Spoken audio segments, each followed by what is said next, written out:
72% dos jovens brasileiros acredita que o emprego público é sinônimo de segurança para a vida inteira. Mas eles estão enganados. O caminho tradicional de estabilidade que te ensinaram desde pequeno, escola, faculdade, um emprego seguro e de preferência público, é uma das maiores ilusões da nossa geração. Um dia, você está celebrando uma promoção. No próximo, você está preocupado com cortes no setor. Num mundo onde tudo muda num piscar de olhos, é possível realmente se sentir seguro em sua carreira?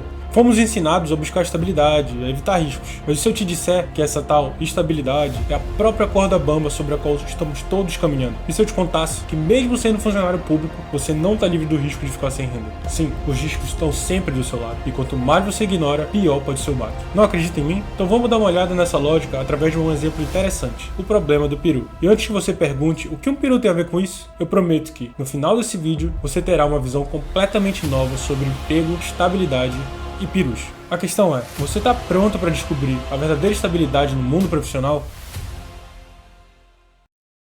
O peru é um alimento tradicionalmente desejado pelos brasileiros no Natal, e a iguaria é mais desejada e mais cara quanto mais fresca for a carne da ave. Por conta disso, é comum que o animal seja morto na data ou na véspera para ser consumido na ceia por toda a nossa família e amigos. Agora, vejamos a situação do ponto de vista do peru. O peru no cativeiro recebe uma quantidade constante de comida por parte do ser humano durante vários meses ou até mesmo anos. Para o peru, inicialmente o ser humano é um estranho que, sabe-se lá por quê, lhe dá comida suficiente para sempre matar sua fome, o que lhe tira a preocupação e o risco de buscá-la por aí. Estranho, mas isso acontece todo dia, durante semanas, meses, anos, até que no momento em que o peru mais confia no homem como seu melhor amigo, vem o dia do abate. O problema do peru pode ser generalizado para qualquer situação em que a mesma mão que o alimenta é a que torce o seu pescoço. Consegue ver o paralelo com a vida profissional? De forma não muito surpresa, essa é a situação do funcionário de uma empresa. Ele recebe a mesma quantidade de dinheiro, mês a mês, confiando cada vez mais no seu vínculo com a empresa.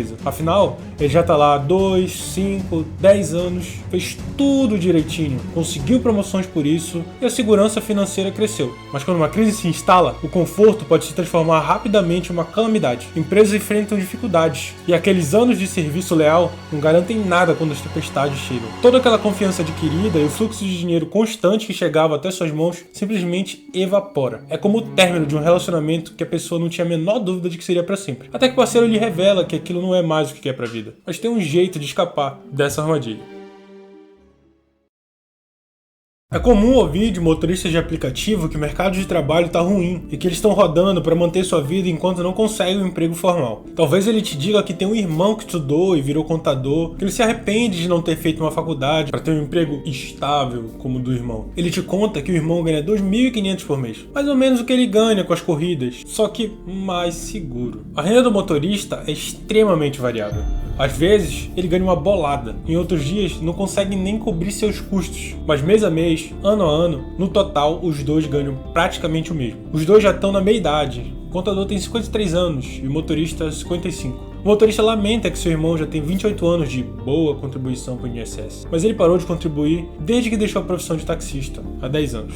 Profissões autônomas como motoristas de aplicativo, taxistas, carpinteiros, tatuadores, todas têm volatilidade na sua renda, já que não recebem um valor fixo, mas são bastante cautelosos em relação a algum evento de má sorte que faria sua renda sumir totalmente. Os riscos que eles correm são visíveis. Esse não é o caso dos funcionários assalariados, que não têm volatilidade nenhuma, pois a sua renda é constante, mas podem se surpreender ao ver sua renda reduzida a zero depois de um telefonema do RH. Os riscos desses trabalhadores estão ocultos, mas o contador não sabia disso. No ano seguinte, ele perdeu o emprego depois de 20 anos de colaboração e agora ninguém mais quer contratá-lo por causa da idade. Não aprendeu a dirigir porque não gostava do estresse que o volante lhe causava, e a demissão lhe deixou completamente a puros. Já o seu irmão motorista, por mais velho que esteja, vai poder continuar trabalhando até bater as botas. E ninguém pode lhe impedir de fazer isso. Alguém poderia dizer, mas contabilidade não é uma profissão valorizada mesmo. Ah é? Então vamos analisar uma das profissões mais apreciadas da sociedade, a engenharia.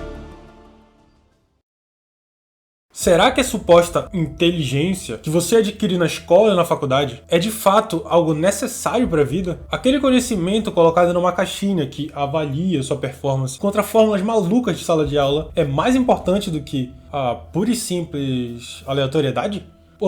Peraí. Essa é uma pergunta séria. Então vamos comparar uma pessoa supostamente inteligente com uma pessoa supostamente ignorante, em termos do caminho profissional. Dois amigos estudavam engenharia juntos numa universidade federal. Durante o estágio na área, viram quão tedioso era o trabalho na indústria e perceberam que a engenharia talvez não fosse aquilo que queriam para a vida. Dessa vez, vamos dar nome a eles: Matheus e Gabriel. Matheus decidiu insistir na formação de engenharia porque não conseguia enxergar algo melhor para si. Ele pensava que teria algum bom emprego fixo na área após a faculdade. Mas certa vez, Matheus foi na casa de Gabriel e viu alguns desenhos antigos do amigo, percebendo que o amigo tinha um belo dote artístico. Por isso, Matheus insistiu que Gabriel trancasse a faculdade de engenharia e começasse a tatuar. Na época, Gabriel não tinha muita escolha, já que a única fonte de renda familiar, vinda de um pequeno negócio, tinha acabado de falir. Então Gabriel, sem saber nada sobre a profissão artística de tatuador, começou a tatuar no mesmo período em que Matheus, que teve a sorte de alguém para indicá-lo, começou a trabalhar como analista de engenharia. Matheus começou ganhando R$3.000 por mês, enquanto Gabriel mal conseguia dinheiro para pagar as contas. Ele fez R$600 no terceiro mês tatuando, depois de 2 meses tatuando amigos e familiares de graça para treinar suas habilidades. O tempo passou e no 7º mês como tatuador, depois de aprender a utilizar as redes sociais a seu favor, Gabriel finalmente ganhou mais do que 2 salários mínimos. No final daquele ano, Gabriel já estava faturando o dobro do que Matheus ganhava. Matheus sabia que seu salário aumentaria no máximo 50% em 2 anos, quando seu patrão julgasse que ele tem experiência suficiente para assumir um cargo maior, como assistente de engenharia ou engenheiro júnior. Matheus tem um único grande empregador. Gabriel tem vários empregadores pequenos. Por isso, Gabriel pode selecionar os que se ajustam melhor a ele e, portanto, tem à sua disposição a qualquer momento mais opções. A opcionalidade do autônomo é aquilo que lhe dá vantagem sobre o funcionário assalariado. Gabriel tem a opção, mas não a obrigação, de trabalhar em qualquer dia que lhe der na telha, a qualquer hora que estiver de acordo com o seu cliente. Já Matheus tem a obrigação, mas não a opção, de pegar o ônibus às 7 para trabalhar das 8 até as 18, com pausa de 1 hora para almoçar durante 5 dias na semana, podendo ser demitido por justa causa caso não cumpra com seu contrato. Gabriel tem a vantagem de poder ter um dia, uma semana e até um mês ruim. Tudo vai ser compensado no mês em que ele fizer 5 tatuagens no valor de R$2.000 cada, fora as de menor valor. O mês bom compensa todas as perdas do mês ruim. Matheus nunca pode ter um mês ruim. Se uma eventual crise econômica bater em indústria ou a empresa decidir se retirar do país por conta de uma nova tributação inventada pelo governo, Matheus não terá um mês ruim. Terá vários meses de desespero. Além disso, Gabriel sempre poderá ganhar mais. Sua experiência e traços cada vez mais precisos aumentarão o valor da hora do seu trabalho. A aleatoriedade da vida sempre o compensará com um eventual cliente que quer fazer um fechamento de braço por R$15.000. Já Matheus demorará anos para ser engenheiro júnior e pelo menos meia década para ser engenheiro sênior. E 10 anos depois, quando finalmente atingir o cargo de engenheiro sênior, poderá ser mandado embora por ser um funcionário muito caro para uma empresa em crise. Aí mudará de indústria e perderá os 10 anos de senioridade que lhe acompanhava. Seu novo empregador não tem a certeza de sua competência, como seu antigo empregador tinha. Então ele provavelmente será obrigado a aceitar um cargo menor e se contentar com menos. A aleatoriedade da vida costuma derrubar Matheus, que culpa o universo por odiá-lo. Mas a verdade é que nada do que foi discutido até agora é válido se você for funcionário público. Né? Diz que sim, por favor. Todo mundo sabe dos riscos da demissão. Por isso seus pais, seus avós e seus tios insistem para que você faça um concurso público e garanta a sua estabilidade na vida. Quem não admira uma mulher de 29 anos que já virou auditora fiscal em algum interior no norte do Brasil? Ela ganha muito bem, tem um cargo de prestígio e, acima de tudo, é um cargo público. Ela, sem dúvidas, está no seu auge da vida profissional e social. Ela é uma referência da família e todos os seus primos e sobrinhos sofrem com a pressão dos mais velhos, que ficam enchendo o saco para que sejam como ela. Ela mesma acredita ter atingido o topo da sua vida profissional e que possui um nível de estabilidade financeira que poucos brasileiros sequer conseguem se imaginar tendo. O que a nossa auditora, sua família e a sociedade brasileira não conseguem enxergar é que, como discutimos nesse vídeo, seu emprego fixo não é estável, mesmo se você for funcionário público. Na verdade, o caso dos funcionários públicos é realmente diferente. Seu emprego fixo é estável, mas a sua renda não. O que eu quero dizer com isso? Basta olharmos para o nosso vizinho sul-americano. Imagine ganhar míseros $3 por mês.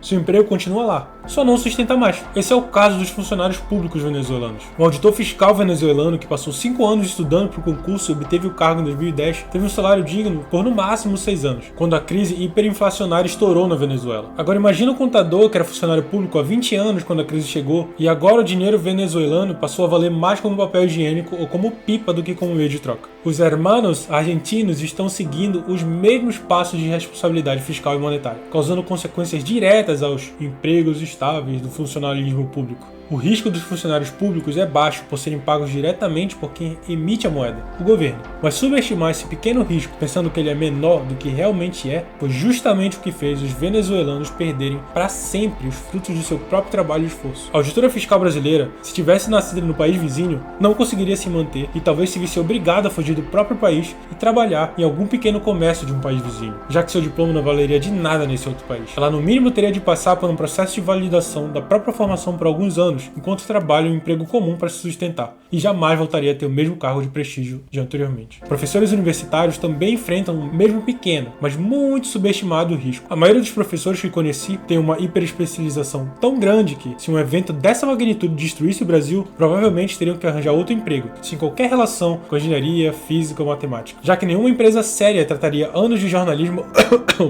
quer dizer, escrita de artigos científicos como experiência na área. A vida real é muito mais complexa do que os simples modelos matemáticos da sala de aula. Sem dúvida, essa busca por estabilidade é algo que nos é imposto desde cedo. É quase um mantra no Brasil. Busque um emprego estável e a sua vida vai estar resolvida. Mas como a gente viu, a estabilidade no emprego público não necessariamente significa segurança financeira ao longo do tempo. E enquanto muitos veem o funcionalismo público como um impedimento do crescimento econômico, existem outros problemas e fatores menos visíveis que afetam o crescimento do Brasil. Algumas dessas crenças estão tão profundamente enraizadas na nossa sociedade que nem questionamos. Então por que o Brasil não cresce? O que falta para o Brasil criar o próximo Google ou a próxima Pfizer? É sobre isso que falo no vídeo que está surgindo na sua tela. Te espero lá. Pense em suas escolhas de carreira. Você está buscando segurança ou liberdade? Me fala aqui nos comentários. Não esquece de deixar um like e se inscrever. Até a próxima.